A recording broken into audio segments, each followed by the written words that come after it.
Radio जयघोष के सभी सम्मानीय दर्शकों का और श्रोताओं का बहुत बहुत स्वागत करता हूं मैं जेपी पांडे। रेडियो जयघोष जिसका कार्यक्रम है कला यात्रा, और हमारी जैसा कि हमेशा से ही कोशिश रहती है कि हम आपको कला क्षेत्र में कार्य कर रहे लोगों से आपको मिलवाते हैं, कला के विविध आयामों से जुड़े हुए लोगों को मिलवाते हैं, चाहे वो हम ताल पक्ष के कलाकारों की बात करें या स्वर पक्ष के कलाकारों की बात करें या हम रंगमंच की बात करें या हम अभिनय क्षेत्र की बात करें। अभिनय क्षेत्र में एक अपना खास नाम बनाने वाली कलाकार आज हमारे बीच मौजूद हैं। कंचन अवस्थी जी का हम स्वागत कर रहे हैं रेडियो जयघोष में। आपका बहुत बहुत स्वागत। बहुत बहुत धन्यवाद। दर्शकों, हम आपको बता दें कि कंचन जी हिंदी बॉलीवुड फिल्मों में अपने अभिनय की प्रतिभा से लोहा मनवा रही हैं और इस प्रयास में लगातार वो काम भी कर रही हैं और विभिन्न क्षेत्रों में काम किया। अगर हम OTT प्लेटफॉर्म की बात करें या फिल्मी दुनिया की बात करें या सीरियल्स की बात करें, ये सारा सफ़र आपका कैसा रहा हम जानेंगे इस बातचीत में। कैसे शुरुआत हुई कंचन जी आपके अभिनय के क्षेत्र में आने की? मेरी शुरुआत संगीत से हुई। मैं अच्छा। आपको बताऊं अगर तो अभिनय का तो पता नहीं था, अभिनय का कुछ पता नहीं था मुझे। मेरी शुरुआत संगीत से हुई, शास्त्रीय संगीत से। शास्त्रीय संगीत से? हाँ जी, मैंने शास्त्रीय संगीत में मध्यमा किया, विशारद पार्ट 1 किया। अरे वाह। उसके आगे कंटिन्यू नहीं कर पाई। लेकिन हाँ, मेरे अभिनय की शुरुआत मेरे संगीत से हुई। हम अक्सर ऐसा बॉलीवुड में देखते हैं कि कोई नामचीन डायरेक्टर बना तो पहले वो सॉफ्टवेयर इंजीनियर रहा, कोई एडिटर बहुत बड़ा बना तो वो पहले कुछ और कर रहा था, फिर कोई लेखक बन गया। तो कुछ ऐसा होता है, माया नगरी का ये चक्कर होता है कि इंसान अपना सोच के कुछ जाता है, लेकिन कहते हैं कि मुंबई बना कुछ और देती है या उसका भाग्य उसे बना देता है। आप कितना विश्वास करती हैं इन बातों में? मुझे लगता है कि बिल्कुल सही कह रहे हैं आप। भाग्य तो बड़ी चीज़ होती है, लेकिन मुझे लगता है उससे बड़ी चीज़ है आपके कर्म। आपके कर्म? आपके कर्म सबसे बड़ी चीज़ है। हम जो कर्म करते हैं हमारा भाग्य भी वैसा ही होता है, मैं ऐसा मानती हूँ। और मुंबई तो मैं अभिनय के लिए ही गई हूँ और अभिनय ही कर रही हूँ वहाँ पर हाँ, लखनऊ में जब शुरुआत हुई, क्योंकि मैं हमेशा से साइंस के स्टूडेंट रही हूँ तो मुझे आइडिया नहीं था कि कैसे क्या है। तो हाँ, मेरे अभिनय की शुरुआत संगीत से हुई। संगीत मैंने यहाँ लखनऊ से शुरू किया क्योंकि मैं लखनऊ की हूँ। तो मैंने भातखंडे से संगीत किया 2-3 साल और उसके बाद मैं मुंबई गई। तो आपके परिवार में कौन कौन से लोग हैं और उनका किस तरह का सपोर्ट रहा? परिवार मेरा जॉइंट फैमिली है। मैं जॉइंट फैमिली में रहती थी, अभी तो मुंबई रहती हूँ। सो अच्छा है। पर हाँ, इस सपोर्ट में तो कोई भी नहीं था। अच्छा। मेरे फादर ने सपोर्ट किया हमेशा से। तो उन्होंने सपोर्ट किया मुझे मुंबई जाने के लिए। कभी मना नहीं किया, कभी मतलब मुझे डिसअपॉइंट नहीं किया। हमेशा मुझसे मेरी बात पूछी या मुझसे ड्रीम्स पूछे कि तुम क्या चाहती हो, तुम क्या करना चाहती हो। तो शायद मेरे फादर का बहुत बड़ा रोल है इस चीज़ में। तो परिवार में सभी लोग संगीत प्रेमी थे, कला प्रेमी थे, हम ऐसा माने? एग्जैक्टली। सभी लोग? एग्जैक्टली। Very good.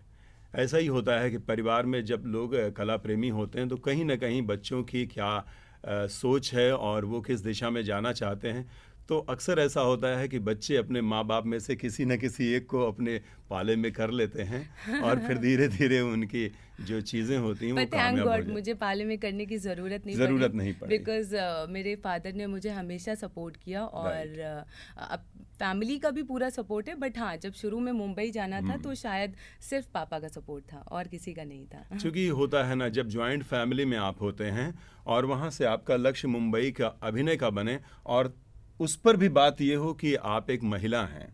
एग्जैक्टली। तो भाई पिता की भी जिम्मेदारी होती है, परिवार की भी एक सोच होती है कि हमारी बेटी कितना अपने मकसद में कामयाब होगी, कितनी दुश्वारियां आएंगी, वो चैलेंजेस वो कैसे फेस करेगी। आपके साथ भी जाहिर सी बात रही होगी। तो आप अब ये एक सवाल पूछने का इरादा हो रहा है कि ये आपकी जो अभिनय की शुरुआत हुई तो यहीं लखनऊ से हो गई थी, उसके बाद आपका रुख मुंबई की ओर हुआ, आपको कुछ अच्छा दिखा, तो वो थिएटर से हुआ या टीवी सीरियल से हुए, OTT से हुआ, किस तरह से रहा? अब सर मैं बताऊं, जैसे संगीत मैंने आपको बताया तो मेरी यहाँ थिएटर से शुरुआत हो गई थी। अच्छा, थिएटर से? थिएटर से शुरुआत हो गई थी और 1 ही 2 साल मैं शायद थिएटर कर पाई और उसके बाद मुंबई का रुख। कर लिया। साथियों, इस बातचीत को हम आगे भी जारी रखेंगे। यहाँ लेंगे एक छोटा सा विराम। विराम के बाद आपसे हम पुनः भेंट करते हैं।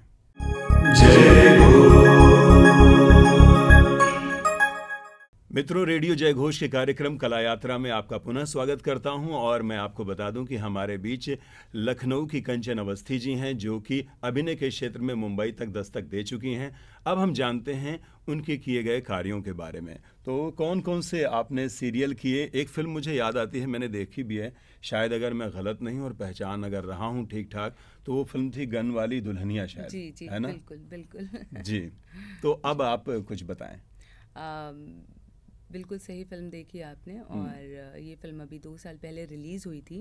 ओके। तो जिस प्रोग्राम में मैं हूँ, मुझे लगता है कि यहाँ पर शायद फीमेल ओरिएंटेड प्रोग्राम्स ज़्यादा होते हैं। और I think I am really blessed कि मुझे हमेशा इस तरह के रोल्स मिलते रहे हैं। और इसके पहले भी मैंने जो फिल्म की थी वो भी भूत वाली लव स्टोरी, वो भी अच्छा। फीमेल ओरिएंटेड थी। एंड फिर उसके बाद जो मैंने सीरियल बताया अम्मा, वो भी फीमेल ओरिएंटेड। ओके। तो लाइक अम्मा सीरियल और इसके अलावा आपने 2 फिल्में बताई। हाँ, और एग्जैक्टली। ये सब महिला प्रधान फिल्में ही रही। सारी फीमेल ओरिएंटेड, या। तो क्या अभी बाकी रहा है करने का? क्योंकि ऐसा ना हो कि आपने 2-3 फिल्में इस तरह की और फिर लोग होते हैं कि एक मोनोटोनस कोई चीज़ हो रही हो तो उसको तोड़ना ज़रूरी होता है, क्योंकि आपकी फिल्में सभी लोग देखते हैं, फिर वो चाहते हैं कि कोई एक कैरेक्टर में बंद करके या एक छवि में बंद करके ना आए। कभी कभी देखते नहीं हम लोग कि कोई एक फेस होता है, वो हमेशा पुलिस इंस्पेक्टर ही बनता है जीवन पर्यंत, फिर उसी में बनता रह जाता है। और उसके बाद तो उस चीज़ को तोड़ना भी होता है। हाँ, एग्जैक्टली। तो किस तरह के रोल की ख्वाहिश अभी आपकी बाकी है?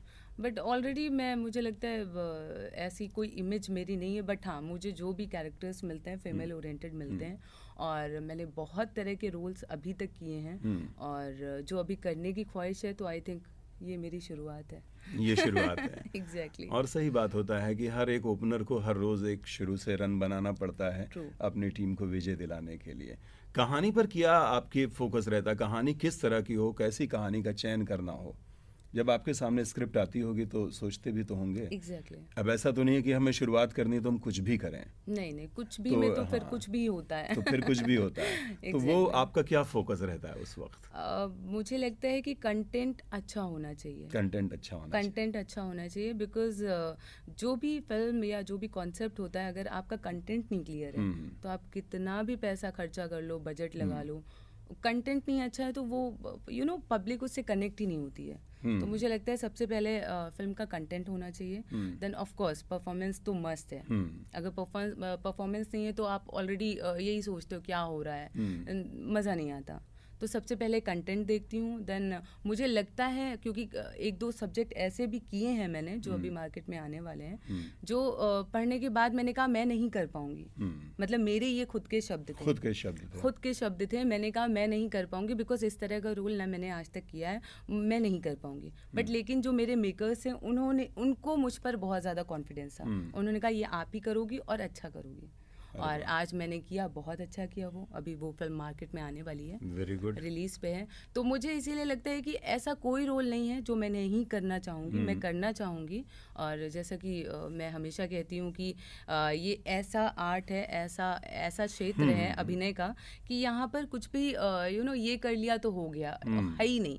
आप जितना करते जाओ, जितना ज्यादा आप एक्सप्लोर करते हैं, जितना आप आगे बढ़ते हैं, जितना अलग अलग चरित्रों में जितना ढालते हैं, एग्जैक्टली उतना आप ग्रो करते हैं। एक सवाल कंचन जी ये मेरे मन में आता है, आमतौर पर बहुत से लोगों को हमने देखा है कि वो फिल्मों का ऑडिशन देते हैं और उसके बाद जब उन्हें लगता है कि हमारा रोल तो सिर्फ इतना ही है, मेरी प्रेजेंस स्क्रीन पर बहुत कम है, या मैं जब दिखाया जाऊंगा तो सिर्फ ब्लर में दिखाया जाऊंगा, आप जो कैरेक्टर चुनना चाहती हैं तो उसमें आप ये कितना मानती हैं कि सीन छोटा होना या सीन में मौजूदगी और मौजूदगी के साथ हम अपने अभिनय से उस छोटे से सीन को भी ऐसा क्रिएट कर सकते हैं कि हमेशा याद रहेगा?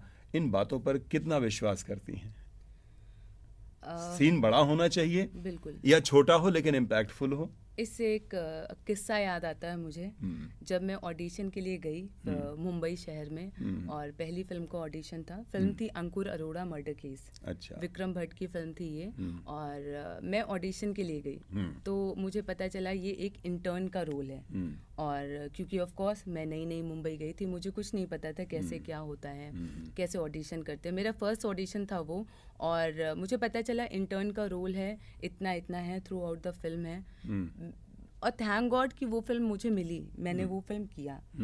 तो मैंने ये नहीं देखा कि ये लीड होगा तो ही मैं करूँगी, सेकेंड लीड होगा तो ही करूँगी, एक रोल, तो मैंने नहीं ध्यान दिया। मुझे लगा मैंने ऑडिशन क्लियर किया है, रोल अच्छा होगा तो ही इन लोगों ने ऑडिशन कराया है, और मुझे ये फिल्म मिली, मैंने किया। तो इस तरह मुझे कभी ये नहीं लगता कि मेरा लीड हो। मुझे क्या लगता है, आपके 4 सीन हो बट इम्पैक्ट हो। एग्जैक्टली आप स्क्रीन पे आते हो, आपका प्रेजेंस क्या है वो ज़्यादा मायने रखता है, बशर्ते कि हम पूरी फिल्म में, इट डजेंट मैटर। और मुझे क्योंकि परफॉर्मेंस ओरिएंटेड हमेशा से काम पसंद रहा है, तो मेरे लिए ये मायने नहीं रखता। हाँ, ये ज़रूर है कि ऐसा हो रोल जो पूरे फिल्म के कॉन्सेप्ट को हिला के रख दे, कि कौन आया और गया भी हो तो भी लगे कोई तो आया था। या बहुत अच्छी बात कही कंचन जी ने कि सीन चाहे छोटा हो चाहे बड़ा हो, स्क्रीन प्रेजेंस कितना भी हो, लेकिन जितना भी हो वो महत्वपूर्ण हो। और मैं कई उदाहरण ऐसे कंचन जी जानता हूँ जो नामी ऐसे कलाकार रहे हैं, चाहे नसीर साहब की बात करें या ओमपुरी साहब की बात करें, कि कई बार मैंने देखा कि उन्होंने फीस में भी कॉम्प्रोमाइज़ कर लिया है, तब जब स्क्रीन पे उन्हें लग गया कि ये मेरी स्टोरी है, मुझे रोल छोटा ही करना है, लेकिन मैं जानता हूं कि इसमें मैं कितना कुछ कर ले जाऊंगा। इस बातचीत को दोस्तों हम आगे बढ़ाएंगे। फिलहाल इस कार्यक्रम कला यात्रा में अभी लेते हैं एक ब्रेक के उस पार हमें रहेगा आपका इंतजार। कहीं जाइएगा नहीं, जुड़े रहिए रेडियो जयघोष 107.8 FM से।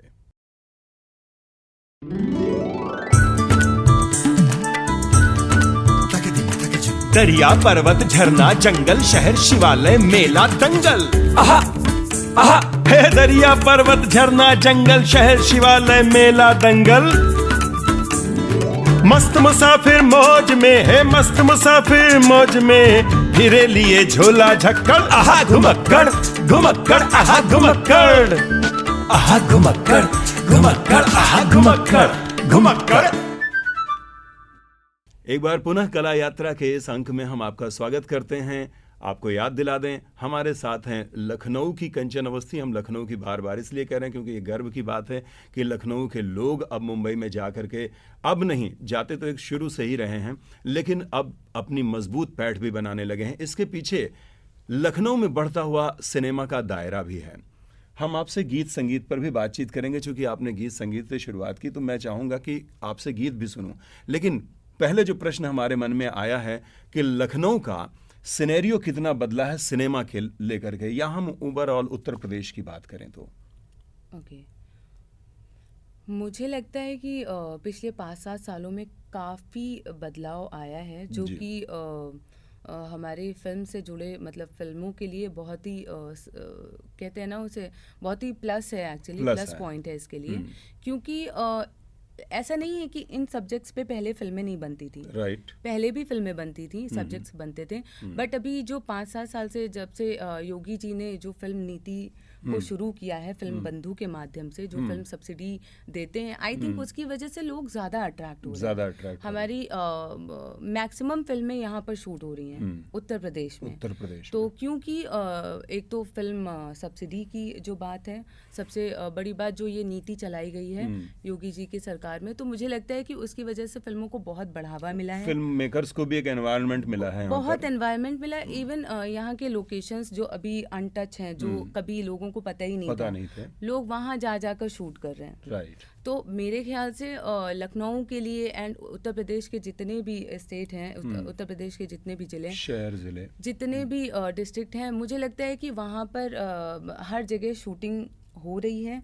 और सबसे बड़ी बात कि जो वहाँ से लोग आते हैं, तो यहाँ के लोगों के लिए एक रोजगार बढ़ा हुआ है। एग्जैक्टली। और रोजगार सभी के लिए बढ़ा है, फिल्म से रिलेटेड, चाहे वो टेक्नीशियंस की बात करें, स्पॉट बॉय की बात कर लें, चाहे आर्टिस्ट हों, एग्जैक्टली सभी के लिए काम तो वो कहीं ना कहीं उत्तर प्रदेश में वो सुविधाएं उपलब्ध कराई हैं। आज मैं जैसे नहीं इतनी जल्दी आना होता था, पर अभी मैं देखती हूँ कि मुझे हर शूट के लिए या तो मैं लखनऊ आ रही हूँ, बनारस जा रही हूँ, तो कहीं ना कहीं मुझे ये दिली खुशी होती है कि मतलब बहुत खुशी होती है कि अपने होम टाउन के नियर बाई भी हैं, अपने और उत्तर इंडस्ट्री का काम भी कर रहे हैं, अपने उत्तर प्रदेश में रह के अपनी ही फिल्में शूट कर रहे हैं। तो ये कहीं ना कहीं बहुत अच्छा ये तो अच्छी बात है और हमारे प्रदेश की बड़ी अच्छी बात यह है कि अब बड़े बड़े फिल्म मेकर्स आ रहे हैं। हम देख रहे हैं कि गदर से जब शुरुआत हुई अनिल शर्मा जी ने की थी, उसके बाद से तो मैं लगातार देख रहा हूँ, चाहे जॉली LLB 2 हो, आर्टिकल 15 हो, जॉली LLB हो, पार्ट 1 हो, और भी बहुत सी फिल्में हैं हम, और देखते हैं कि मेकर्स अब लखनऊ का रुख कर रहे हैं और लखनऊ के आर्टिस्ट भी उसमें बढ़ चढ़ करके काम पा रहे हैं, काम कर रहे हैं। बिल्कुल। अभी गदर 2 भी देखी आ रही है, वो भी लखनऊ में ही शूट हो रही है, तो मुस्तकबिल इसका हमें अच्छा दिख रहा है।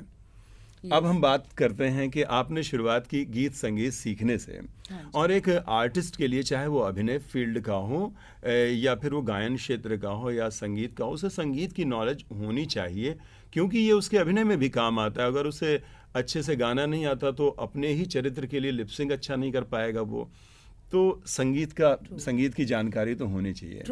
तो मैं थोड़ा सा सुनना भी चाहूँगा कि कुछ अगर आप गा के भी सुना दें तो आपकी इस प्रतिभा से भी लोगों को हम परिचित करा लें। हम तो समझ ही रहे हैं, लेकिन जो दर्शक हैं वो देखना चाहेंगे कि इस खूबसूरत चेहरे के गले में भी कितनी अच्छी आवाज़ है।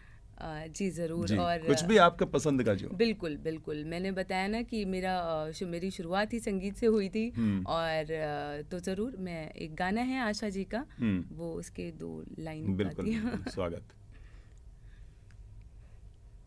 आओ हुजूर तुमको सितारों में ले चलूं, दिल झूम जाए ऐसी बहारों में ले चलूं। आओ हुजूर तुमको सितारों में ले चलूं, दिल झूम जाए ऐसी बहारों में ले चलूं। आओ हुजूर आओ। क्या बात है, आओ हुजूर तुमको सितारों में ले चलूं, दिल झूम जाए ऐसी बहारों में ले चलूं। बहुत अच्छी बात और बहुत अच्छा गीत आपने चुना, आशा जी को चुना। मैं ये भी एक सवाल मन में अब आ रहा है कि जब आप अभिनय के फील्ड में हैं और गायन भी आपका शौक़ है, तो इकट्ठा ही एक साथ ही इस बात का जवाब दे दीजिए कि संगीत के क्षेत्र में आप किसे सुनना पसंद करती हैं, कि इनके गीतों को, और अभिनय के क्षेत्र में आप किसे आइडियल मांग करके आगे बढ़ना चाहेंगे कि हम मीना कुमारी जी जैसे हों या मधुबाला जी जैसे हों या किसी और के जैसे, क्या सोच रही हैं, किस तरह का? जो भी अच्छा काम करते हैं, जैसे आजकल बहुत लोग बहुत अच्छा काम कर रहे हैं। शुरू से मैंने लता जी और आशा जी को बहुत सुना है, मतलब बहुत सुना है। और ऑफ कोर्स मधुबाला जी, मीना कुमारी जी, तो इनका तो कोई लाइक है ही नहीं, ऑल्टरनेट ही नहीं है। बहुत सारी फिल्में देखी अपने थिएटर टाइम पे, अभी भी देखती रहती हूँ। तो बिल्कुल ऐसा, मतलब आइडियल वाली जो बात है, हमेशा किसी को फॉलो नहीं किया है मैंने अभी तक, और मैं अच्छी चीज़ें सबसे ले लेती हूँ। अच्छी चीज़ें लेना मुझे इसलिए अच्छा लगता है कि सब में कुछ ना कुछ खूबी होती है, खासियत होती है। तो जब हम खासियत की बात करते हैं ना, तो सब में कुछ ना कुछ मिल जाता है। तो मुझे लगता है जिसमें जो है वो मैं, जिसका जो अच्छा है exactly. वो ले लें। वो कबीरदास जी का मुझे दोहा याद आता है, साधु ऐसा चाहिए जैसे सूप सुभाए। सूप की तरह से इनका स्वभाव है कि जो सार सार हो उसे गह लें और जो थोथा हो उसे उड़ा दें, थोथा दें। तो ये अच्छी बात है। अच्छी चीज़ें क्या है कि अच्छी चीज़ें आपको अक्सर मिल जाती हैं देखने से, है ना, बात करने से। तो मुझे लगता है क्यों ना अच्छी चीज़ों को लिया जाए, बिल्कुल, बुराइयों को तो पीछे आज इस छोड़ बातचीत से मैं, आपने कुछ हमसे भी सीखा होगा। बिल्कुल, मैं बहुत देर से सीख रही हूँ। तो मैं एक मजाकिया सवाल में इस चीज़ को पूछना चाह रहा था जी, कि क्या सीखा आपने? नहीं, मैंने बहुत अच्छा, आपका नुक्ता जो लगाने का अंदाज है वो बहुत ही काबिले तारीफ है। नुक्ता लगाने का अंदाज जी, दुखना नहीं चाहिए, सबसे बड़ी बात एग्जैक्टली। क्योंकि गलत नुक्ते अक्सर दुखते बहुत हैं। तो हमें बोलने में इस बात का बहुत ख्याल रखना चाहिए। और आप इस तरह से सुन रही हैं तो निश्चित तौर पे अब मैं ये मान सकता हूँ कि इनकी सिर्फ बातों में बात नहीं थी कि हम किसी से भी सीखते हैं। इन्होंने एग्जाम्पल दे करके देख दिया कि अगर मैं बोल रहा था तो उससे भी इन्होंने क्या ग्रहण करना था, कर लिया। बहुत खूबसूरत बात है कंचन जी। इस बातचीत को हम आगे बढ़ाएंगे, लेकिन फिलहाल मित्रों रुकते हैं एक ब्रेक के लिए। ब्रेक के उस पार रहेगा आपका इंतजार।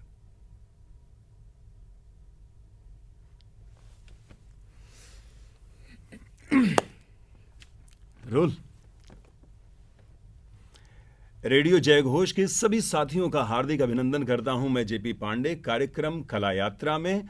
और आज हम बातचीत कर रहे हैं लखनऊ की कंचन अवस्थी जी से, जो गायन की शौकीन हैं। संगीत से शुरुआत हुई और अभिनय के क्षेत्र में आकर के बॉलीवुड फिल्मों में दस्तक दे रही हैं और कई फिल्में अब तक आपकी सिनेमा घरों में आ भी चुकी हैं और कुछ प्रतीक्षारत भी हैं। तो अब कुछ आने वाली फिल्मों के बारे में आप बताएं, जो आपकी फिल्में निकट भविष्य में हमारे लोग देख सकते हैं। उनमें क्या प्रोजेक्ट्स चल रहे हैं, क्या मसरूफियात है आपकी? ओके, मेरी 2 फिल्में हैं जो कि रिलीज़ पर हैं। मे बी इस साल या अगले साल तक रिलीज़ होंगी। एक फिल्म है लव हैकर्स करके, जो हमने लखनऊ में ही शूट की है। लव हैकर्स, हाँ, तो ये फिल्म हमने यहीं पर शूट की थी, लखनऊ बाराबंकी। तो ये है। और एक दूसरी फिल्म है मंटू पे कहानियाँ जो अच्छा थी। तो वो फिल्म को एक नाम दिया है मंटू रिमिक्स करके। मंटो रिमिक्स करके। या तो उसमें मंटू की 3-4 कहानियाँ हैं, ठंडा गोश्त और पर्दा, कई सारी कहानियाँ हैं। निश्चित तौर पे सशक्त कहानियाँ सशक्त कहानियाँ हैं, बिल्कुल। तो मैंने बताया, जब वो आया था स्क्रिप्ट मेरे पास मंटू का, मुझे पढ़ के लगा कि मैं कैसे करूँगी, बट मेरे मेकर्स ने मुझ पे विश्वास दिखाया और आज वो फिल्म बहुत जल्दी रिलीज पे है अभी। तो काफ़ी सारे इंटरनेशनल फेस्टिवल्स में भी जा चुकी है। तो ये 2 फिल्में हैं मेरी निकट भविष्य। तो बहुत बहुत शुभकामनाएं आपको आपकी आने वाली फिल्मों के लिए। और हम ये चाहेंगे कि बहुत सारी फिल्में आपकी आएँ और हमारे लखनऊ के जैसे कलाकारों ने, बहुत से कलाकारों ने नाम रोशन किया है, बहुत से गायकों ने नाम रोशन किया, उसी तरह से उसी नाम में और उससे बढ़ कर के चमचमाता सितारा आप बने। आपके भविष्य के लिए आपको बहुत सारी शुभकामनाएं। जाते जाते आपसे सिर्फ इतना सवाल कि वो बच्चियां या वो लड़कियां, किशोरियां जो फिल्मी दुनिया में जाना चाहती हैं, उनके लिए क्या संदेश है आपका कि उनके लिए फिल्म इंडस्ट्री का माहौल कैसा है और उन्हें जाना चाहिए? उनका क्या रास्ता परिपथ बन सकता है आपसे? मुझे लगता है कि शौकिया तो आपको करना है तो अलग बात है, बट शौकिया कोई चीज़ होती नहीं है। अगर आप रियली डेडिकेटेड हैं, पैशन है आप में, जुनून है, अगर आप करना चाहते हैं तो तैयारियों से आइए। तैयारियां करिए। जैसे आपने कहा कि संगीत अभिनय के लिए आपको संगीत की आवश्यकता होती है, क्योंकि जब तक आप में रिदम नहीं है, सुर लय ताल नहीं है, तो शायद आप डायलॉग भी लिपसिंग नहीं कर पाओगे, आप शायद उसको बोल भी नहीं पाओगे ठीक से। तो उसी तरीके से अगर जिसको भी आना है, मुझे लगता है पेशेंस एक बहुत बड़ी चीज़ है जो सबको रखना पड़ता है। तुरंत नहीं मिलता आपको कुछ भी। तो जो भी आना चाहते हैं आप तैयारियों से आइए, तैयारी करके आइए। 1-2 साल में कुछ नहीं मिलता, मुझे जो समझ आता है। बहुत मेहनत करनी पड़ती है। तो ये सोच के कि 1 साल में मैं ये कर लूँगी, वो कर लूँगी, ऐसे नहीं होता है। पैशन है, आप में जुनून है, और सबसे बड़ी बात आपका इंटरेस्ट किधर है। अगर आपका इंटरेस्ट है तो ही आप आइए। ऐसे नहीं कि ये कर रहे हैं तो हम कर लेंगे। आपका इंटरेस्ट किधर है? मेरा शुरू से इंटरेस्ट था, तो आज मैं जो भी कर रही हूँ क्योंकि इंटरेस्ट था मेरा। मैं जब भी करती हूँ मुझे फिर कुछ याद नहीं रहता, मेरा सिर्फ काम और अभिनय मुझे याद रहता है। तो वो बहुत बड़ी चीज़ है मुझे लगता है। इसलिए इंटरेस्ट आपको सबसे पहले पता करना चाहिए, आपका इंटरेस्ट लेवल क्या है। बड़ी अच्छी बात इन्होंने कही कि whatever we do we must remember our aim. हम जो कुछ भी करें हमें अपने लक्ष्य पर केंद्रित होना चाहिए, उस लक्ष्य के प्रति हमें गंभीर होना पड़ेगा और फुली फोकस्ड होने के बाद उसमें जितनी चीज़ों की अपेक्षा की जाती है, चाहे संगीत की अपेक्षा हो, चाहे शुद्ध बोलने की अपेक्षा हो, उच्चारण की बात हो, और अगर लखनऊ का कलाकार है तो हिंदी सिनेमा के लिए लखनऊ के कलाकार से तो ये अधिक उम्मीद की जा सकती है और उसकी जिम्मेदारी भी है कि उसके उच्चारण में कोई दोष ना हो।